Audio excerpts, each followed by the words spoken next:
తెల్లవర్తకుల అమానుషత్వం. Peyton తన పరిచర్య కాలంలో స్థానికుల క్రూరత్వం వల్లనే కాకుండా తన స్వదేశీ వర్తకుల అమానుషత్వం వల్ల కూడా ఎన్నో శ్రమలు అనుభవించాల్సి వచ్చింది.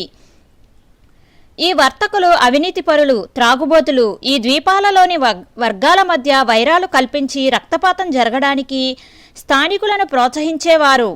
తమ వ్యాపారాలు సక్రమంగా జరగడానికి సహకరించని ద్వీపవాసులను, అవిధేయత చూపిన వారిని చంపేందుకు కూడా సిద్ధపడేవారు.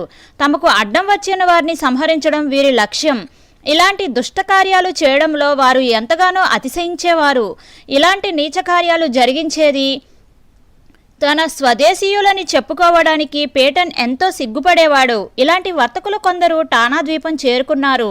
మసూజీ వ్యాధికి లోనైన కొందరు యువకులను వేరువేరు ప్రాంతాల నుండి సమకూర్చి ఓడలలో ఆ ద్వీపానికి తీసుకువచ్చారు. ఈ యువకులను స్థానికుల మధ్యకు పంపి వారి ద్వారా ఆ వ్యాధి టానీలకు సోకేలా చేసి వారు మరణించేలా చెయ్యాలన్నది వారి సంకల్పం. అంటువ్యాధులకు గురిచేసి గర్విష్ఠులైన టానీయులను చంపాలన్నది వీరి పథకం. ఆ వర్తకులు పేటన్కు తామేదో గొప్ప కార్యం చేస్తున్నట్టు ఈ వార్త తెలియచేశారు. ఈ వార్త విన్న వెంటనే పేటన్ హతాశుడయ్యాడు. అలాంటి పని చేయవద్దని వారిని ఎంతగానో బ్రతిమలాడాడు. వారు అతని మాట వినేందుకు నిరాకరించారు. మిగతా ప్రాంతాల కంటే టానా ద్వీపంలో ఈ వ్యాధి తీవ్రంగా ప్రబలింది. దీంతో పాటు మరికొన్ని అంతుచిక్కని వ్యాధులు కూడా ప్రబలాయి. గ్రామాల్లోని స్త్రీలు, పురుషులు, చిన్నపిల్లలు అనేకులు ఈ వ్యాధికి గురయ్యారు. బ్రతికి ఉన్నవారు మరణించిన వారిని పాతిపెట్టడానికి వెళ్లారు. వారి బాధ, శ్రమ వర్ణనాతీతం. పేటన్ మిగిలిన స్థానికుల సహాయంతో చుట్టుపక్కల గ్రామాల ప్రజలకు మందులు, ఆహారం, మంచినీరు పంపించి అనేక విధాలుగా వారిని ఆదుకున్నాడు. అతని సలహాలు, సూచనలు పాటించిన వారంతా బ్రతికారు. తమ స్వంత ప్రయత్నాలు జరిగించిన వారు తీవ్రమైన ఇబ్బందులకు గురయ్యారు. మిషన్ సేవకుల్లో 13 మంది మరణించారు.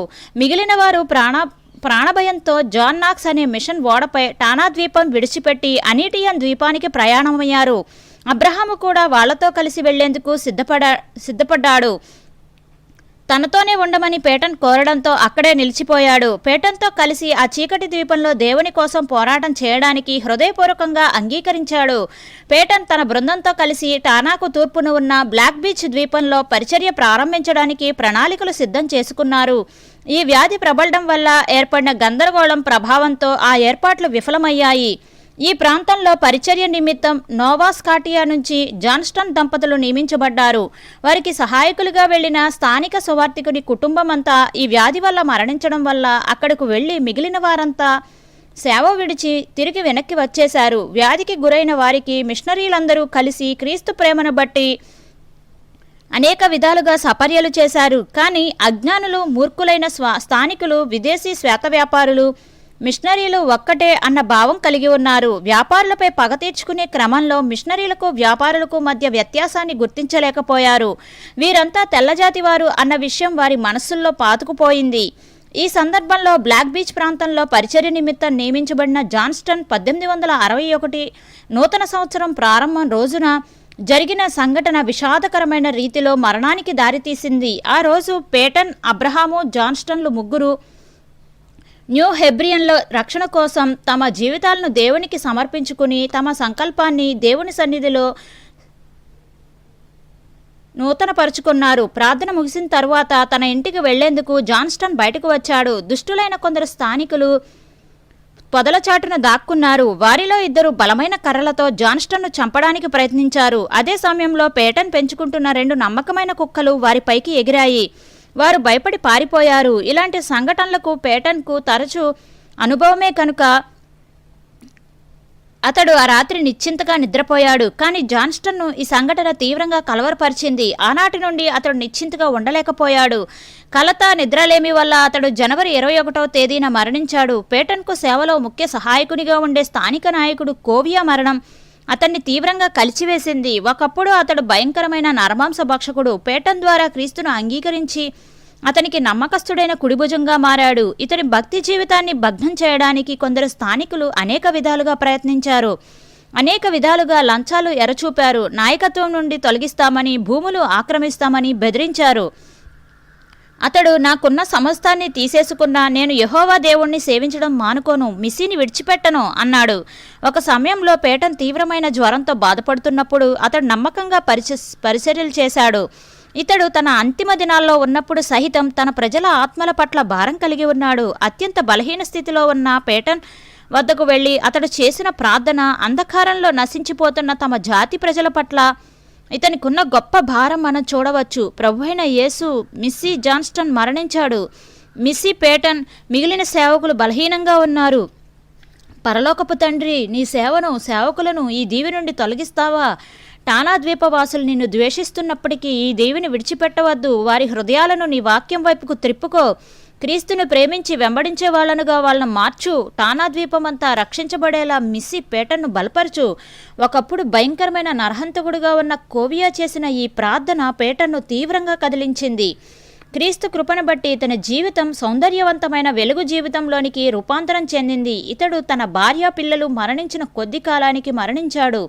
ఇతని మరణం వల్ల పేటన్ అత్యంత విలువైన సహాయకుణ్ణి కోల్పోయాడు. అయితే టానా ద్వీపం నుండి పరలోక రాజ్యంలో క్రీస్తును నిరంతరము స్తుతించడానికి ఒక ఆత్మ చేరగలిగినందుకు పేటన్ సంతోషించాడు. హతసాక్షులైన గోర్డన్ దంపతులు. న్యూ హెబ్రిడీస్ ద్వీప సమూహంలో ఒకటైన ఎరమాంగో ద్వీపంలో ప్రిన్స్ ఎడ్వర్డ్ ప్రాంతానికి చెందిన రెవరెండ్ G.N. గోర్డన్ మిషనరీగా పనిచేశాడు. ఆ ద్వీపంలో నరహంతకులు కలిగించే శ్రమలు భరిస్తూ 4 సంవత్సరాల పాటు సేవ చేశాడు. 1861 సంవత్సరంలో జరిగిన గోర్డన్ దంపతుల మరణం మిషనరీ చరిత్రలోనే అత్యంత విషాదకర సంఘటన. ఈ దంపతుల హత్యకు కుట్ర చేసిన వారు తెల్లజాతి వర్తకులు కావడం విశేషం. నీతి ప్రవర్తన గల గోర్డన్ ఈ దుష్టవర్తకుల నీచ కార్యాలని బహిరంగంగా ఖండించాడు. దాంతో పగ పెంచుకున్న ఈ వర్తకులు అజ్ఞానులైన స్థానికులను ప్రేరేపించి గోర్డన్ను హతమార్చేలా రెచ్చగొట్టారు. టానా ద్వీపంలో ప్రబలిన మసూచి వ్యాధి ఎరమాంగో ద్వీపంలో కూడా వ్యాపించింది. ఈ వ్యాధి వ్యాపించడానికి స్థానికులు శ్రమల పాలు కావడానికి తెల్లవర్తకులే కారణం. స్థానికులు తీవ్రమైన ఈ వ్యాధికి గురి కావడంతో దీనికి కారకులైన వారిపై ప్రతీకారం తీర్చుకోవాలన్న కోపంతో ఉన్నారు. ఈ తెల్లవర్తకులు తమ ప్రాణాలు కాపాడుకోవడానికి ఈ నేరాన్ని కుయుక్తిగా స్థానిక మిషనరీ రెవరెండ్ గోర్డన్పై ఆరోపించి స్థానికులను రెచ్చగొట్టారు. ఆ ప్రాంతంలో కరువులు, వ్యాధులు ప్రబలడానికి మిషనరీలే కారణమని స్థానికుల మూఢనమ్మకాలను రెచ్చగొట్టారు. దాంతో ద్వీప ప్రజలు గోర్డన్ను ఎలాగైనా చంపివేయాలని పథకం వేశారు. తమ ప్రయత్నాలు ప్రారంభించారు. బంక్హెల్ జిల్లా నుండి వచ్చిన లోపు అనే వ్యక్తి నాయకత్వంలో కొందరు దుండగులు గోర్డన్ నివాసముంటున్న ఇంటి వద్దకు చేరుకున్నారు. ప్రక్కనే ఉన్న పొదలమాటున దాక్కుని ఇద్దరిని మాత్రం ముందుకు పంపారు. వీరిద్దరూ గోర్డన్ వద్దకు వెళ్లి తీవ్రంగా అస్వస్థతలో ఉన్న ఒక వ్యక్తికి మందుల కోసం వచ్చామని, ఆ వ్యక్తికి వైద్యం చేయడానికి రావాలని బలవంతం చేశారు. గోర్డన్ అవసరమైన మందులు తీసుకుని బయలుదేరాడు. ఆ ఇద్దరు వ్యక్తులతో కలిసి గోర్డన్ కొంత దూరం ప్రయాణించాక వారిలో ఒక వ్యక్తి దారిలో అడ్డు వచ్చిన ప్రవాహం దాటుతున్నప్పుడు కాలుజారి కింద పడిపోతున్నట్టు క్రిందికి వంగాడు. మరో వ్యక్తి తన దగ్గర ఉన్న గండ్రగొడ్డలితో గోర్డన్పై దాడి చేయడానికి ప్రయత్నించాడు. గోర్డన్ ధైర్యంగా ఆ వేటును తప్పించుకున్నాడు. ఆ వ్యక్తి మరొకసారి గోర్డన్పై దాడి చేసి గోర్డన్ వీపుపై గట్టిగా కొట్టాడు. ఆ దెబ్బకు గోర్డన్ కిందికి వంగిపోయాడు. వెంటనే మెడపై కొట్టిన బలమైన దెబ్బతో గోర్డన్ తల శరీరం నుండి వేరే పడిపోయింది. పొదల చాటున దాక్కున్న వారంతా గోర్డన్ మృతదేహం చుట్టూ చేరి ఆనందంతో కేకలు వేస్తూ గంతులు వేయడం మొదలుపెట్టారు. ఆ కేకలు విన్న గోర్డన్ భార్య బయటకు వచ్చింది. గుబురుగా పెరిగిన చెట్టు అడ్డంగా ఉండడం వల్ల అత్యంత ఘోరమైన స్థితిలో పడి ఉన్న తన భర్త మృతదేహం ఆమెకు కనిపించలేదు. అంతలో ఈ గుంపుకు చెందిన ఔబెన్ అనే వ్యక్తి మిషన్ గృహం వద్ద నిలబడి ఉన్న గోర్డన్ భార్య వద్దకు పరిగెత్తుకుంటూ వచ్చి తన భర్తకు ఏమి జరిగిందో తెలియని అయోమయ స్థితిలో ఉన్న ఆమెకు ఏమీ చెప్పకుండా గొడ్డలితో ఆమె తలను మొండెం నుండి వేరు చేశాడు. ఈ విధంగా ప్రేమపూరితులైన ఆ మిషనరీ దంపతులు ఘోరంగా వధింపబడ్డారు. మరణం సహితం వారిద్దరిని వేరుపరచలేకపోయింది. చీకటి ద్వీపవాసుల మధ్య అనేకమైన కష్ట నష్టాలు ఎదుర్కొని మరణపర్యంతం తమ ప్రాణాలను లెక్క చేయకుండా క్రీస్తు రాజ్య సువార్తను వ్యాపింపచేసిన ఆసక్తిపరులు ఈ మిషనరీ దంపతులు. ఇంతటితో ఎరమాంగో వారి పగ ఇంకా చల్లారలేదు. ఈ సంఘటన జరిగిన తరువాత ఒకరోజు రాత్రి గంధపు వర్తకుడు తన ఓడలో ఎరమాంగ దుండగులను టానాకు తీసుకువెళ్లాడు. వీరంతా టానీయులను ఒక చోట చేర్చి పేటన్ను, అతని భార్య మేతీసన్ దంపతులను, స్థానిక సువార్తికులను చంపాలని కుట్ర పన్నారు. న్యూ హెబ్రిడియన్ ద్వీపాలన్నిటిలో ఉన్న మిషనరీలందరినీ చంపివేసి మొత్తం సేవ అంతటినీ అంతరింప చేయాలని, ఆస్తులన్నీ దోచుకోవాలని ఉద్రేకపరిచారు. దోపిడీలో దొరికిన సంపదను తామే అనుభవించాలన్న ఆశతో టానీయులు ఎరమాంగో వారితో కలిసి పనిచేయడానికి నిరాకరించారు. ఎరమాంగా వారు తన ప్రాంతం విడిచి వెళ్లగానే టానీయులు పేటన్పై దాడి ప్రారంభించారు. మరుసటి రోజునే ఆయుధాలు ధరించి పేటన్ ఇంటిని చుట్టుముట్టారు. ప్రతిరోజు పేటన్ను హతమార్చడానికి అనేక విధాలుగా ప్రయత్నాలు చేస్తున్నారు. ఒకరోజు మియాకి అనే ద్వీప నాయకుడు పేటన్ వద్దకు వచ్చాడు.